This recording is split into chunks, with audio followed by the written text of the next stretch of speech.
Let it be a Nick and Jane, and let it be a Mr. Smith, a banker of Nick and Jane. They both keep their money in his bank.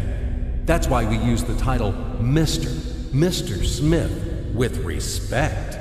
Nick really wants to buy, well, let's say Jane's bicycle, but he has no money. More precisely, he has money, but not enough, only $10, while Jane wants $100 for her precious bicycle.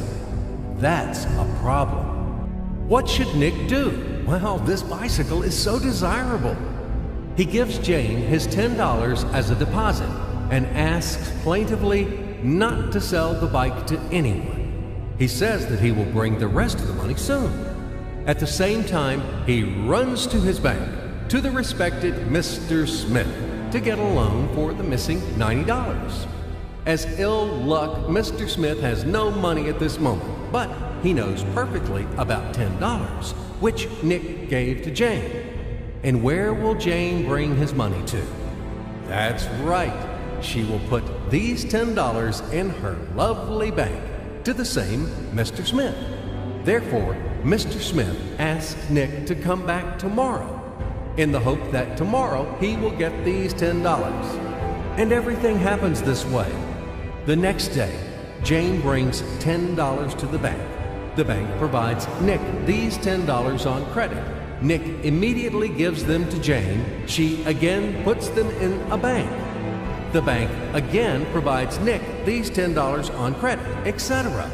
As long as Nick the fool will gather enough money for the bicycle. Don't you get confused yet? Be patient, I told you.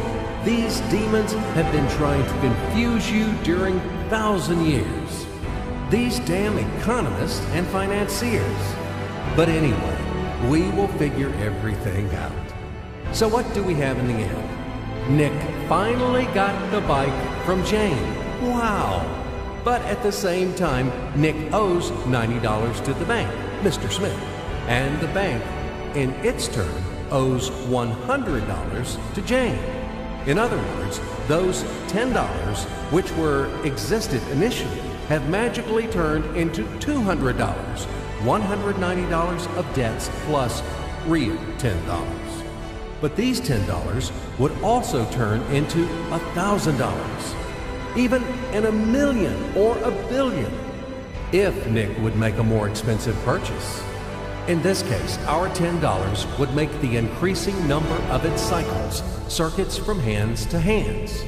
That's it. So, what happens in today's world? SOS!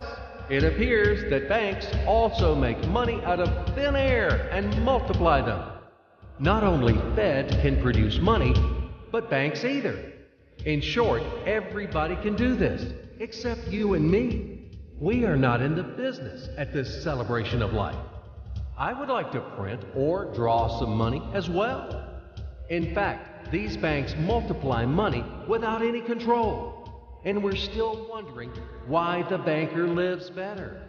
What naive fools are we? Now it is clear why.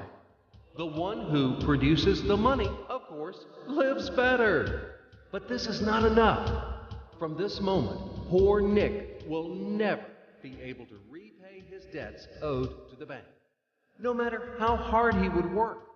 Silly Nick doesn't know it yet, that he's in slavery to the bank, in credit bondage forever, because those $90 which he owes to Mr. Smith do not exist in nature at all.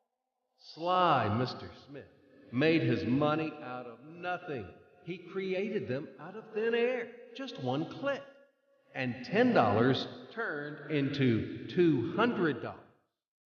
Yes, but you can object